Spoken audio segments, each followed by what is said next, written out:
പേരോട് ഉസ്താദ് പ്രസംഗത്തിൽ പറഞ്ഞേക്കണ് മുജാഹിദുകൾ പറഞ്ഞിട്ടുള്ളതായിട്ട് പറഞ്ഞിട്ടുണ്ട്. അള്ളാഹു ആകാശത്തിൽ നിന്ന് ഇറങ്ങി വരുമെന്നും കൈയും കാലും ഉണ്ടെന്നൊക്കെ. അത് ശരിയാണോ? അതിൽ നിങ്ങൾ ആരോപണമാണോ? ചോദ്യം എനിക്ക് തിരിഞ്ഞു, നിങ്ങൾക്ക് തിരിഞ്ഞോ എന്ന് അറിയില്ല.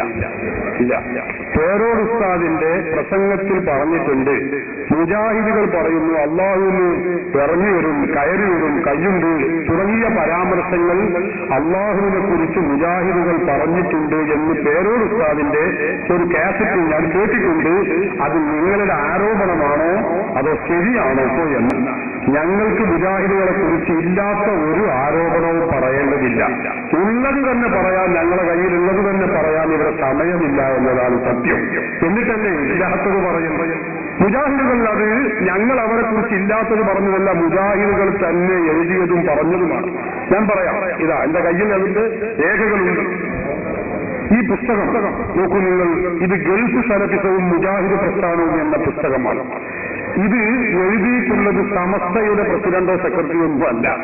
ഇത് എഴുതിയിട്ടുള്ളത് മുജാഹിദ്, കേരള മുജാഹിദ് ജംഇയ്യത്തുൽ ഉലമ എന്ന് പറഞ്ഞ അവരുടെ പണ്ഡിത സംഘടനയുടെ സംസ്ഥാന വൈസ് പ്രസിഡന്റ്, ഇപ്പോൾ അദ്ദേഹം വൈസ് പ്രസിഡന്റാണ്, എം.ഐ. മുഹമ്മദ് അലി സുല്ലമി എന്ന് പറയുന്ന മനുഷ്യൻ എഴുതിയ പുസ്തകമാണ്. എം.ഐ. മുഹമ്മദ് അലി സുല്ലമി. ആർക്ക് വേണമെങ്കിലും നോക്കാം. ഇനി ഞാൻ ഒന്നുകൂടി ഇടയ്ക്ക് സൂചിപ്പിക്കുകയാണ്, ഞങ്ങൾ ഇവിടെ ഉദ്ധരിക്കുന്ന കിതാബുകളാവട്ടെ രേഖകളാവട്ടെ ഏത് സംഗതിയാണെങ്കിലും ആർക്ക് സംശയമുണ്ടെങ്കിലും ഇവിടെ വരാം, നോക്കാം, ഉറപ്പുവരുത്താം, സംശയം തീർക്കാം. സാധനം തിരിച്ചു തരണം എന്നൊരു വ്യവസ്ഥ മാത്രമേ പറഞ്ഞിട്ടുള്ളൂ.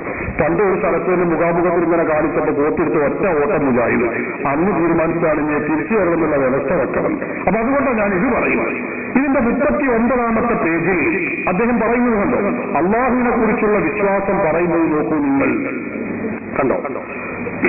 അള്ളാഹുവിനെ നിരാകാരനായി ചിത്രീകരിച്ചത് സലഫി പണ്ഡിതരുടെ ആദർശങ്ങൾക്ക് വിരുദ്ധമാണ്. നിരാകാരൻ എന്ന് പറഞ്ഞാൽ ആകൃതിയില്ലാത്തവൻ. അള്ളാഹുവിനെ കുറിച്ച് നമ്മളൊക്കെ മനസ്സിലാക്കിയിട്ടുള്ളത് എന്താണ്? ലോകത്തുള്ള മുസ്ലിമീങ്ങൾ എല്ലാവരും വിശ്വസിക്കുകയും മനസ്സിലാക്കിയിട്ടുമുള്ളത് നമുക്കറിയാവുന്നത് പോലെ പരിശുദ്ധ ഖുർആനിൽ അള്ളാഹു പഠിപ്പിച്ചു, ഖുൽ ഹുവല്ലാഹു അഹദ്, അല്ലാഹു സമദ്, ലം യലിദ് വലം യൂലദ് വലം യകുൽ ലഹു കുഫുവൻ അഹദ്. അള്ളാഹു ഏകനാണ്, അവൻ നിരാശ്രയനാണ്, അവൻ ജനിച്ചിട്ടില്ല, അവൻ ജനിപ്പിച്ചിട്ടുമില്ല, അവനോട് സമമായി തുല്യമായി യാതൊരു വസ്തുവും ഒരാളുമില്ല. ഇത് ഖുർആൻ പഠിപ്പിച്ച ആശയമാണ്. അള്ളാഹുവിനെ പോലെ ഒരു വസ്തുവുമില്ല. ഖുർആനിൽ മറ്റൊരായത്തിൽ കാണാം, നമ്മൾ ചെറുപ്പത്തിലെ മദ്രസയിലൊക്കെ പഠിച്ചത് കാണാം, അല്ലാഹു മൗജൂദുൻ ഖദീമുൻ ബാഖി മുഖാലിഫുൻ ലിൽ ഖൽഖി ബിൽ ഇത്ലാഖി. അള്ളാഹു മനുഷ്യർക്കുള്ള ഒരു വിശേഷണവും അള്ളാഹുവിന് പറയാനും ചാർത്താനും പറ്റില്ല. ഇതൊക്കെ നമ്മൾ ചെറുപ്പത്തിൽ പഠിച്ചതാണ്, ഇസ്ലാമിന്റെ വിശ്വാസവുമാണ്. എന്നാൽ മുജാഹിദുകൾ പറയുന്നത് എന്താണ്? എത്രത്തോളം നമ്മുടെ പണ്ഡിതന്മാർ പറഞ്ഞു, അള്ളാഹുവിനെ കുറിച്ച് നീ മനസ്സിൽ എന്താണോ വിചാരിക്കുന്നത് ആ വിചാരിക്കുന്നത് പോലെ ഒന്നുമല്ല അള്ളാഹു. എന്നാ അങ്ങനെയല്ല, എന്നാ അള്ളാഹു ഇങ്ങനെ ആയിരിക്കും എന്ന് നമ്മൾ കരുതി അങ്ങനെയുമല്ല. നമ്മൾ മനസ്സിൽ എന്ത് കരുതുന്നു അതൊന്നുമല്ല അള്ളാഹു എന്ന് പണ്ഡിതന്മാർ വിശദീകരിക്കുന്നു. മുജാഹിദുകൾ പറയുന്നതോ കണ്ടോ, അവർ പറയുന്നത് അള്ളാഹുവിനെ നിരാകാരനായി ചിത്രീകരിച്ചത് ശരിയല്ല. നിരാകാരൻ എന്ന് പറഞ്ഞാൽ ആകൃതി ഇല്ലാത്തവൻ. അപ്പൊ ആകൃതി ഇല്ലാത്തവൻ എന്ന് പറഞ്ഞ് ശരിയല്ല, അള്ളാഹുവിനൊരു ആകൃതി ഉണ്ട്. നിരാകാരൻ എന്നൊരു ഗുണവിശേഷം, ഒരു സിഫത്ത് സലഫികൾ അംഗീകരിക്കുന്നില്ല. എന്നിട്ട് അദ്ദേഹം പറയുന്നുണ്ടോ, അള്ളാഹുവിന് കയ്യും അള്ളാഹുവിന് കാലുണ്ടെന്ന് ഖുർആൻ പഠിപ്പിച്ചതാണ്. അള്ളാഹുവിന് കാലുണ്ടെന്ന് ഖുർആൻ പഠിപ്പിച്ചതാണ്.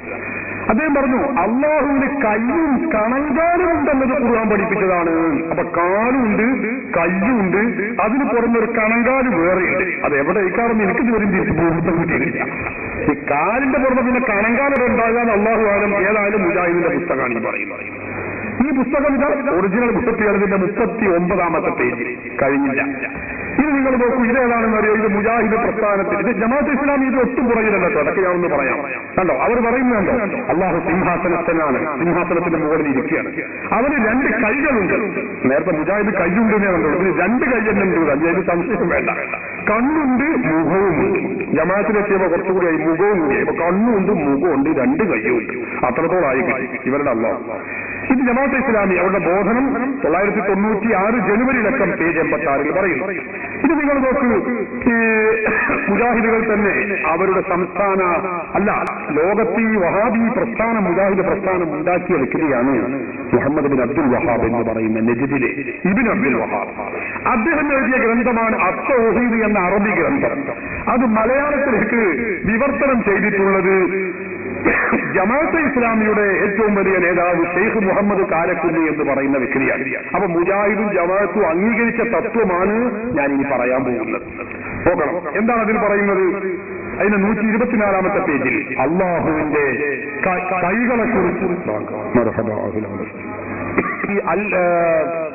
തൗഹീദ് എന്ന ഈ പുസ്തകത്തിന്റെ മലയാള വിവർത്തനത്തിൽ പറയുന്നു. നോക്കൂ നിങ്ങൾ, അള്ളാഹുവിന്റെ കൈകളെ കുറിച്ച പരാമർശം. ആകാശങ്ങൾ വലതു കൈയിലും ഭൂമി ഇടതു കൈയിലുമാണ്. അള്ളാഹുവിന്റെ കൈകളെ കുറിച്ചുള്ള പരാമർശമാണ് ഈ പറയുന്നത്. അള്ളാഹുവിന്റെ 7 ആകാശങ്ങളുണ്ട്. 7 ആകാശങ്ങൾ അള്ളാഹുവിന്റെ വലത്തേ കൈയിലും 7 ഭൂമി അള്ളാഹുവിന്റെ ഇടത്തേ കൈയിലുമാണ്. 7 ആകാശം വലത്തേ കയ്യിൽ ഇങ്ങനെ ചുമന്ന് 7 ഭൂമി ഇടത്തേ കയ്യിൽ ചുമന്നാണ് അള്ളാഹു നിൽക്കുന്നത്. അപ്പൊ 7 ആകാശം ചുമന്ന് നിൽക്കാൻ പറ്റുന്ന കയ്യ് 7 ഭൂമി ഇടത്തേ കയ്യിലുമാകുമ്പോ ആ കയ്യിന്റെയും കാലിന്റെ ഒക്കെ ഒരു വലിപ്പം നിങ്ങൾ ചിന്തിച്ചു നോക്കണം. കഴിഞ്ഞില്ല. മുജാഹിദുകൾ ജമാഅത്തെ ഇസ്ലാമിൽ പറയുകയാണ്. അത് കഴിഞ്ഞ് മുജാഹിദിന്റെ മുഖപത്രം അൽമന വാള്യം 35 3 പേജ് 9 പറയുന്നത് നോക്കൂ നിങ്ങൾ. എന്താണ്? അല്ലാഹു സുബ്ഹാനഹു വ തആല എല്ലാ ദിവസവും അർദ്ധരാത്രിയായാൽ 1-ാം ആകാശത്തേക്ക് ഇറങ്ങി വരുന്നു. ഒക്കെ രേഖയാണ്, ആർക്ക് വേണമെങ്കിലും നോക്കാം. അല്ലാഹു സുബ്ഹാനഹു വ തആല എല്ലാ ദിവസവും അർദ്ധരാത്രിയാകുമ്പോൾ 1-ാം ആകാശത്തേക്ക് അല്ലാഹു തആല ഇറങ്ങി വരികയാണ്. നോക്കണം നിങ്ങൾ. അവിടെ നമുക്കൊരു സംശയം അവശേഷിക്കുകയാണ്. എന്താണ്? അർദ്ധരാത്രിയാകുമ്പോൾ എന്നാണ്. ആർക്ക് അർദ്ധരാത്രിയാകുമ്പോൾ എന്ന് പറഞ്ഞിട്ടില്ല. ഭൂമി പഴയകാലം പോലെയല്ലല്ലോ. ഇന്ന് നമ്മളൊക്കെ സ്കൂൾ പുസ്തകങ്ങളിൽ വരെ നമ്മൾ പഠിച്ചത് ഭൂമി ഉരുണ്ടതാണ് എന്നാണ്, അല്ലേ? അപ്പൊ ഇപ്പൊ അർദ്ധരാത്രിയാകുന്ന കക്ഷികൾക്ക് ഈ സമയത്ത് തന്നെ ലോകത്തിന്റെ വിവിധ ഭാഗങ്ങളിൽ ഈ സമയത്ത് നല്ല സൂര്യൻ ഉദിച്ചുയരുന്ന അല്ലെങ്കിൽ സൂര്യൻ നക്ഷത്ര സമയമാകുന്ന രാജ്യങ്ങൾ ലോകത്തിന്റെ നാനാഭാഗങ്ങളിൽ കാണും. അപ്പോ ഈ അർദ്ധരാത്രിയാവുക എന്നത് ഓരോ സ്ഥലത്തും ഓരോ നാട്ടിലും വ്യത്യസ്ത സന്ദർഭങ്ങളിലും സമയങ്ങളിലുമായി. അല്ലാഹുവാണെങ്കിലോ അർദ്ധരാത്രിയായാൽ പിന്നെ 1-ാം ആകാശത്തേക്ക് ഇറങ്ങുക തന്നെയാണ്. പിന്നെ എപ്പോഴാണ് അല്ലാഹു തആല കയറല്? അത് നമ്മൾ അറിയണം. അർദ്ധരാത്രി നമുക്കിപ്പോ അർദ്ധരാത്രിയാണെങ്കിൽ മറ്റേ യൂറോപ്യൻ രാജ്യങ്ങൾക്ക് കുറച്ച് കഴിഞ്ഞിട്ട് നമുക്കിപ്പോഴാകുമ്പോൾ അവർക്ക് അർദ്ധരാത്രിയാണ്. അങ്ങനെയാണ്. അല്ലാഹു എന്ന് പറഞ്ഞാൽ നമ്മുടെ മാത്രം അല്ലാഹു അല്ലല്ലോ, എല്ലാവരുടെയും അല്ലാഹുവാണ്. അപ്പൊ എല്ലാവർക്കും അർദ്ധരാത്രിയാകുമ്പോൾ അല്ലാഹു തആല 1-ാം ആകാശത്തേക്ക് ഇറങ്ങി. അപ്പൊ അല്ലാഹു തആലാക്ക് ഇറങ്ങുക ഇറങ്ങി കയറാൻ പിന്നെ അല്ലാഹു തആലാക്ക് നേരം ഉണ്ടാവില്ല. ഏതോ ആവട്ടെ, ഇവിടെ അത് ഒരു സംശയമുണ്ട്. അതിന് പുറമെ ഇവിടെ ഒരു അപഹാസ്യവും നിങ്ങൾ ചിന്തിച്ചു നോക്കൂ. അള്ളാഹുവിന്റെ വലത്തേ കയ്യിലാണ് 7 ആകാശം എന്ന് പറഞ്ഞു, ഇടത്തേ കയ്യിലാണ് 7 ഭൂമിയും. ഈ ആകാശത്തിലേക്കാണ്, ഇതിൽപ്പെട്ട 1-ാം ആകാശത്തിലേക്കാണ് അല്ലാഹു തആല എല്ലാ ദിവസവും അർദ്ധരാത്രിയാവുമ്പോൾ ഇറങ്ങി വരുന്നത്. ഈ 1-ാം രാത്രി എവിടെയാണ്? അല്ല, 1-ാം ആകാശം എവിടെയാണ്? അള്ളാഹുവിന്റെ വലത്തേ കയ്യിലാണ്. എങ്ങനെയാണ് ഈ പരിപാടി? ഒന്ന് ചിന്തിച്ചാണ്.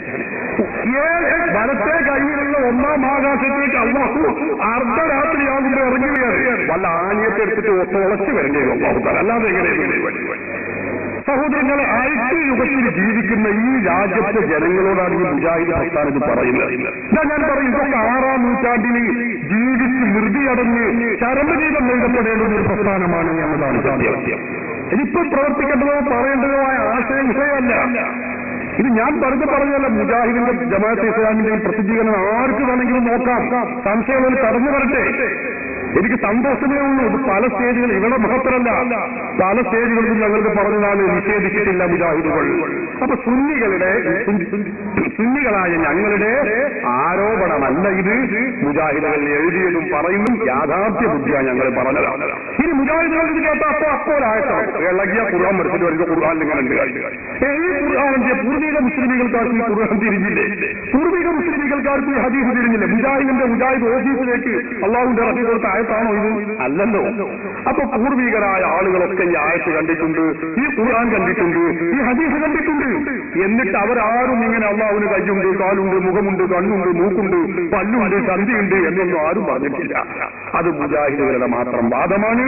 അതുകൊണ്ട് അഹ്ലു സുന്നത്തി വൽ ജമാഅത്തിൽ നിന്ന് ചെറുത്തുപോയതിന്റെ ഏറ്റവും പ്രകടമായ ഉദാഹരണമാണിത് എന്ന് കൂടി നാം ഓർമ്മിക്കണമെന്ന് ഞാൻ നിങ്ങളുടെ ശ്രദ്ധയിൽപ്പെടുത്തുകയാണ്.